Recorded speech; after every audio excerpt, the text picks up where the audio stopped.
Hello students, video शुरू करने से पहले प्लीज चैनल को लाइक, शेयर और सब्सक्राइब जरूर करें।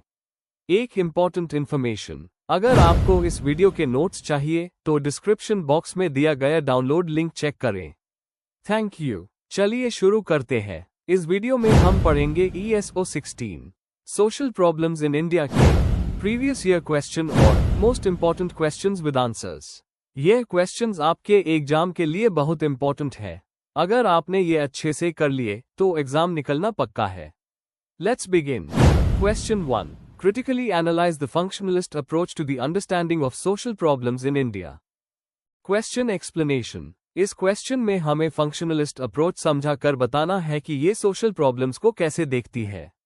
हमें इसके मेन थिंकर्स के आइडियाज बताने हैं, इसके प्रोज और कॉन्स डिस्कस करने हैं और इंडियन कॉन्टेक्स्ट में इसकी रेलेवेंस को एनालाइज करना है। एग्जाम्पल के साथ आंसर कंप्लीट करना है। Answer. Introduction. Functionalist approach sociology में सोसाइटी को एक लिविंग सिस्टम के तरह देखती है जहां हर पार्ट एक रोल प्ले करता है स्टेबिलिटी मेंटेन करने के लिए। सोशल प्रॉब्लम्स को ये सिस्टम के डिसफंक्शंस मानती है। एमिल डर्कहाइम, टैलकट पार्सन्स और रॉबर्ट मर्टन ने इस अप्रोच को डेवलप किया। इंडिया में कास्ट कॉन्फ्लिक्ट्स, पॉवर्टी और अनएम्प्लॉयमेंट जैसे इश्यूज को इस फ्रेमवर्क से समझा जा सकता है। इस आंसर में हम फंक्शनलिज्म के फीचर्स और इंडिया के कॉन्टेक्स्ट में उसकी क्रिटिकल एनालिसिस करेंगे। Main body. 1. फंक्शनलिस्ट अप्रोच समझना, डेफिनेशन और की आइडियाज। फंक्शनलिज्म कहता है कि सोसाइटी एक ऑर्गेनिज्म की तरह काम करती है जहां फैमिली, एजुकेशन, रिलीजन, इकोनॉमी जैसे इंस्टीट्यूशंस एक रोल प्ले करते हैं। Important thinkers. Durkheim, social solidarity और कलेक्टिव कॉन्शियंस पर फोकस किया। पार्सन्स, AGIL मॉडल दिया, adaptation, goal attainment, integration, latency. Merton, manifest और लेटेंट फंक्शंस और डिसफंक्शंस का कॉन्सेप्ट दिया। Social problems view. Functionalists problems को डिसफंक्शंस मानते हैं जो सिस्टम को डिस्टर्ब करते हैं, लेकिन कभी कभी ये चेंज के लिए भी अपॉर्चुनिटी देते हैं। 2. इंडिया के सोशल प्रॉब्लम्स पर एप्लीकेशन। पॉवर्टी एक डिसफंक्शन है, लेकिन वेलफेयर प्रोग्राम्स और सोशल मोबिलिटी को मोटिवेट कर सकती है। Example, MG NREGA scheme. Caste system, caste roles को डिफाइन करता है, लेकिन ऑपरेशन और इनइक्वालिटी को इग्नोर कर देता है। एजुकेशन और unemployment. Education social order maintain करने का एक टूल है, लेकिन एजुकेटेड अनएम्प्लॉयमेंट एक डिसफंक्शन है जो यूथ और सोसाइटी को अफेक्ट करता है। 3. फंक्शनलिस्ट पर्सपेक्टिव की क्रिटिसिज्म। स्ट्रेंथ्स, सोसाइटी को एक स्ट्रक्चर के तरह एक्सप्लेन करता है। इंस्टीट्यूशंस के बीच इंटरडिपेंडेंस हाईलाइट करता है। लिमिटेशंस, स्टेबिलिटी और हार्मनी को ओवर एम्फासाइज करता है। पावर स्ट्रगल्स, इनइक्वालिटी और कॉन्फ्लिक्ट को इग्नोर करता है। कंजर्वेटिव अप्रोच होने की वजह से स्टेटस क्वो को मेंटेन करता है। 4. इंडियन कॉन्टेक्स्ट में इंपॉर्टेंस। फंक्शनलिज्म से हम समझ पाते हैं कि कैसे ट्रेडिशनल इंस्टीट्यूशंस जैसे जॉइंट फैमिली या रिलीजन स्टेबिलिटी लाते हैं, लेकिन इंडिया के कास्ट और जेंडर इश्यूज कॉन्फ्लिक्ट और इनइक्वालिटी को दिखाते हैं, जिसे फंक्शनलिज्म एक्सप्लेन नहीं कर पाता। एग्जाम्पल, जॉइंट फैमिली के ब्रेकडाउन को फंक्शनलिज्म पार्शली समझाता है, लेकिन मॉडर्नाइजेशन के इफेक्ट्स को एक्सप्लेन करने के लिए और थियरीज चाहिए। कंक्लूजन। फंक्शनलिस्ट अप्रोच सोसाइटी और उसके इंस्टीट्यूशंस के रोल्स को समझने का एक अच्छा तरीका है, लेकिन इंडिया जैसे डाइवर्स और अनइक्वल सोसाइटी के लिए ये इनकम्प्लीट है। इसका फोकस स्टेबिलिटी पर है, इसलिए कॉन्फ्लिक्ट और इनइक्वालिटी के इश्यूज को लाइटली लेता है। इसलिए इसे मार्क्सिज्म या फेमिनिज्म के साथ कंबाइन करके देखना चाहिए। If you need the notes of this video, there's a download link in the description box. Be sure to check it out. Thank you. Let's see the next question. Question 2. What is ethnicity? Discuss the problems of ethnicity in India. Question explanation. इस question में हमें पहले ethnicity का मतलब और उसके features समझने हैं। उसके बाद इंडिया में एथनिसिटी से जुड़ी प्रॉब्लम्स जैसे कॉन्फ्लिक्ट्स, डिस्क्रिमिनेशन और आइडेंटिटी इश्यूज को डिटेल में डिस्कस करना है। एग्जाम्पल्स देने से आंसर स्ट्रॉन्ग बनेगा। आंसर। इंट्रोडक्शन। एथनिसिटी का मतलब है एक ऐसा ग्रुप जिसमें लोग एक जैसे कल्चरल ट्रेट्स शेयर करते हैं जैसे लैंग्वेज, रिलीजन, कस्टम्स, एंसेस्ट्री या हिस्ट्री। ये एक सोशल आइडेंटिटी का इंपॉर्टेंट पार्ट है। इंडिया जैसे मल्टीकल्चरल और मल्टीलिंगुअल देश में एथनिक डाइवर्सिटी बहुत ज्यादा है, लेकिन यही डाइवर्सिटी कभी कभी प्रॉब्लम्स भी क्रिएट करती है जैसे कन्फ्लिक्ट्स या डिस्क्रिमिनेशन। इस आंसर में हम एथनिसिटी समझेंगे और इंडिया में उससे जुड़ी प्रॉब्लम्स को डिटेल में डिस्कस करेंगे। Main body. 1. एथनिसिटी का मतलब और फीचर्स। एथनिसिटी सिर्फ फिजिकल अपीयरेंस नहीं, बल्कि कल्चर, लैंग्वेज, ट्रेडिशंस और शेयर्ड हिस्ट्री को इंक्लूड करता है। एथनिक ग्रुप्स एक दूसरे से अपनी आइडेंटिटी और बिलोंगिंगनेस के लिए जुड़े होते हैं। एग्जाम्पल: तमिल्स, गुजरातीज, बंगालीज या ट्राइबल ग्रुप्स जैसे संथाल्स और नागास। 2. इंडिया की एथनिक डाइवर्सिटी। इंडिया में 2000 से ज्यादा डिस्टिंक्ट एथनिक ग्रुप्स हैं।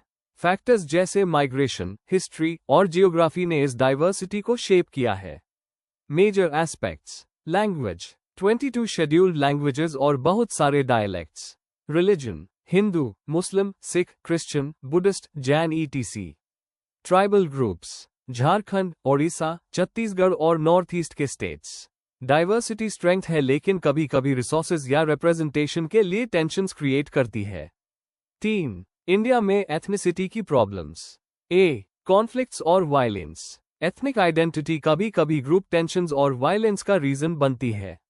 एग्जाम्पल्स: असम के Bodo Adivasi conflicts, Naga insurgency, Delhi 1984 Sikh riots, Gujarat 2002 riots. B. Discrimination और मार्जिनलाइजेशन। ट्राइबल ग्रुप्स और कुछ एथनिक माइनॉरिटीज को पॉवर्टी और एक्सक्लूजन का सामना करना पड़ता है। दलित्स और SC/ST ग्रुप्स को रिप्रेजेंटेशन और डेवलपमेंट इश्यूज फेस करने पड़ते हैं। सी. पॉलिटिकल मोबिलाइजेशन और आइडेंटिटी पॉलिटिक्स। एथनिक आइडेंटिटी को कई पॉलिटिकल पार्टीज यूज करती हैं वोट्स के लिए या ऑटोनॉमी डिमांड के लिए। Examples: Gorkhaland movement, Bodoland demand. D. Migration और टेंशन्स। इंटरनल माइग्रेशन से लोकल्स और माइग्रेंट्स के बीच क्लैशेस होते हैं। एग्जाम्पल्स: महाराष्ट्र में नॉर्थ इंडियंस के खिलाफ अटैक्स, नॉर्थ ईस्ट में आउटसाइडर्स के अगेंस्ट रिजेंटमेंट। ए. नेशनल इंटीग्रेशन के चैलेंजेस। जब एथनिक आइडेंटिटी बहुत स्ट्रांग हो जाती है तो नेशनल यूनिटी को चैलेंज मिलता है। एग्जाम्पल: नागालैंड और कश्मीर के ऑटोनॉमी डिमांड्स। 4. सॉल्यूशंस और मेजर्स। इंक्लूसिव पॉलिसीज जैसे रिजर्वेशंस और रिप्रेजेंटेशन।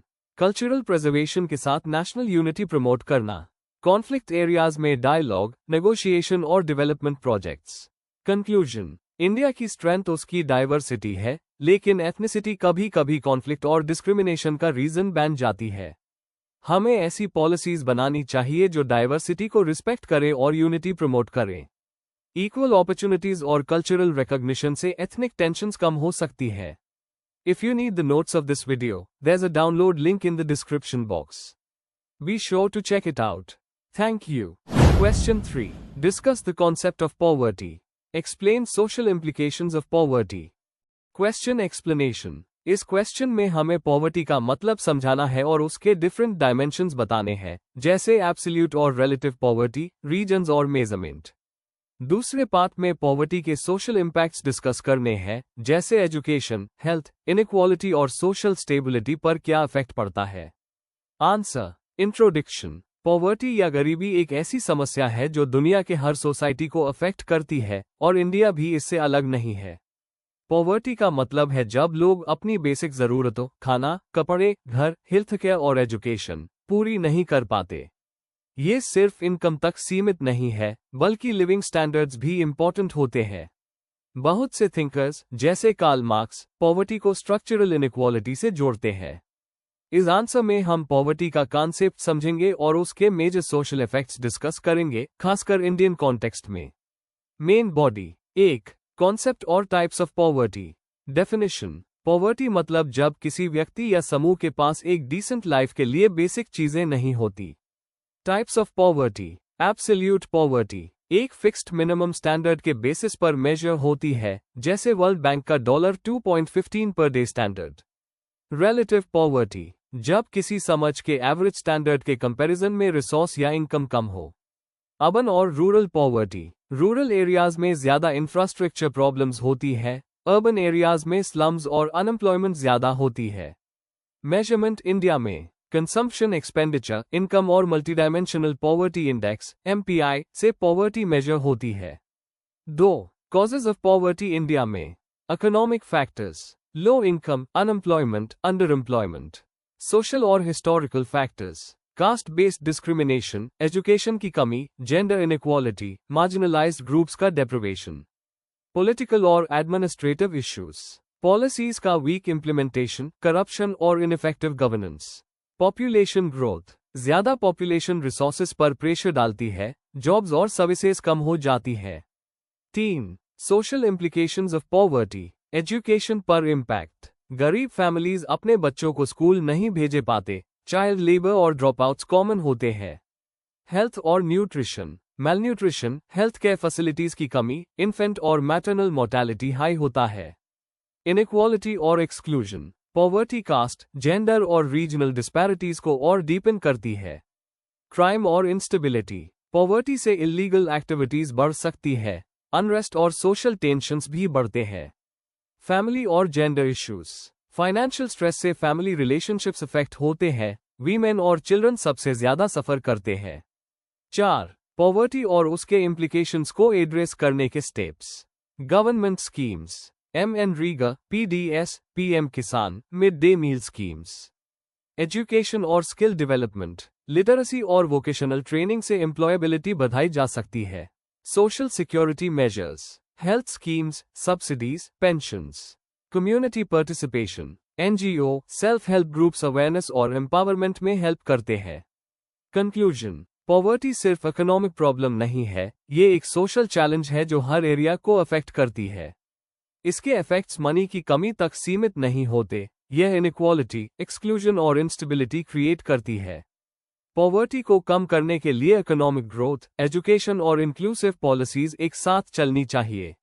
जब हम कॉजेज और इफेक्ट्स दोनों को टैकल करेंगे, तभी सोसाइटी ज्यादा इक्वल और स्टेबल बनेगी।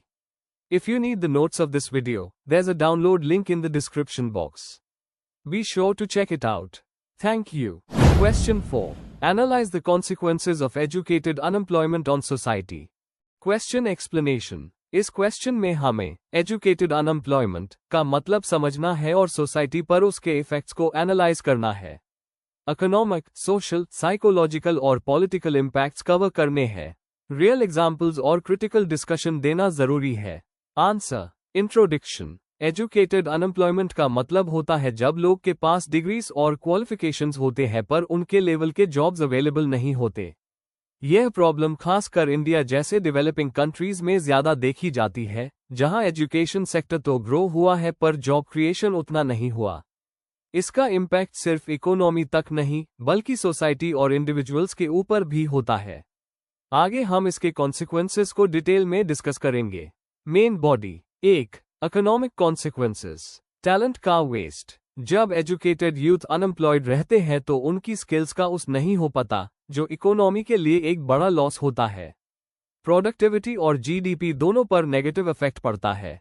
Financial stress. फैमिलीज एजुकेशन पर हैवी इन्वेस्टमेंट करती है, पर जॉब ना मिलने से पैसों का प्रेशर बढ़ जाता है और हाउस होल्ड सेविंग्स कम हो जाती है। Brain drain. बड़ी संख्या में टैलेंटेड यूथ बेटर अपॉर्चुनिटीज के लिए फॉरेन कंट्रीज चले जाते हैं, जिससे कंट्री का इंटेलेक्चुअल बेस वीक हो जाता है। Slow development. Jobless educated youth के पास स्पेंडिंग पावर नहीं होती, जो मार्केट्स और बिजनेसेस को भी अफेक्ट करता है। 2. Social and psychological impacts. Frustration और डिप्रेशन। जॉब ना मिलने से एजुकेटेड यूथ के अंदर फ्रस्ट्रेशन, स्ट्रेस और होपलेसनेस बढ़ने लगता है। मेंटल हेल्थ पर भी इफेक्ट पड़ता है। क्राइम और प्रोटेस्ट्स। आइडल एजुकेटेड यूथ कभी कभी प्रोटेस्ट्स, स्ट्राइक्स या एंटी सोशल एक्टिविटीज में इन्वॉल्व हो सकते हैं। Social gap. एजुकेटेड अनएम्प्लॉयमेंट से रिच पुअर गैप और वाइडन हो जाता है और सोशल टेंशन्स क्रिएट होते हैं। 3. Political and cultural consequences. System पर ट्रस्ट का कम होना। जब एजुकेशन से जॉब नहीं मिलती, लोगों का ट्रस्ट एजुकेशन सिस्टम और सरकारी पॉलिसीज पर कम हो जाता है। Youth movements. अनएम्प्लॉयड यूथ अक्सर प्रोटेस्ट्स और मूवमेंट्स लीड करते हैं, जो कभी कभी इंस्टेबिलिटी क्रिएट करते हैं। Cultural shift. लंबी अनएम्प्लॉयमेंट से एजुकेशन की वैल्यू लोगों के नज़र में गिरने लगती है और सोशल मोबिलिटी का बिलीफ कम हो जाता है। 4. केस एग्जाम्पल्स और करंट कॉन्टेक्स्ट। इंडिया में सिचुएशन। रिपोर्ट्स के अकॉर्डिंग इंडिया में large number of graduates unemployed है। आर्ट्स, इंजीनियरिंग और मैनेजमेंट स्टूडेंट्स के लिए जॉब स्किल मिसमैच कॉमन है। Global scene. डेवलप्ड नेशंस में भी रिसेशन के टाइम एजुकेटेड अनएम्प्लॉयमेंट होता है, पर इंडिया जैसे देश में स्केल ज्यादा होता है due to population and job gap. सरकारी schemes, skill India, startup India जैसे प्रोग्राम्स लॉन्च हुए हैं एम्प्लॉयबिलिटी बढ़ाने और एंटरप्रेन्योरशिप प्रमोट करने के लिए, पर चैलेंजेस अभी भी है। कंक्लूजन, एजुकेटेड अनएम्प्लॉयमेंट एक कॉम्प्लेक्स प्रॉब्लम है जो इंडिविजुअल्स, परिवार और सोसाइटी सब पर इम्पैक्ट डालती है। ये टैलेंट को वेस्ट करता है, इकोनॉमी को स्लो करता है और सोशल टेंशन्स बढ़ता है। इससे टैकल करने के लिए स्किल्स को मार्केट डिमांड के हिसाब से डेवलप करना, जॉब्स क्रिएट करना और पॉलिसीज को स्ट्रांग बनाना जरूरी है। एजुकेशन सिस्टम को भी फ्लेक्सिबल और प्रैक्टिकल बनाना होगा। Before we end, please like, share and subscribe the channel for more such study materials and one important information अगर आपको नोट्स चाहिए, तो डिस्क्रिप्शन बॉक्स में डाउनलोड लिंक दिया हुआ है। जरूर चेक करें। Thank you.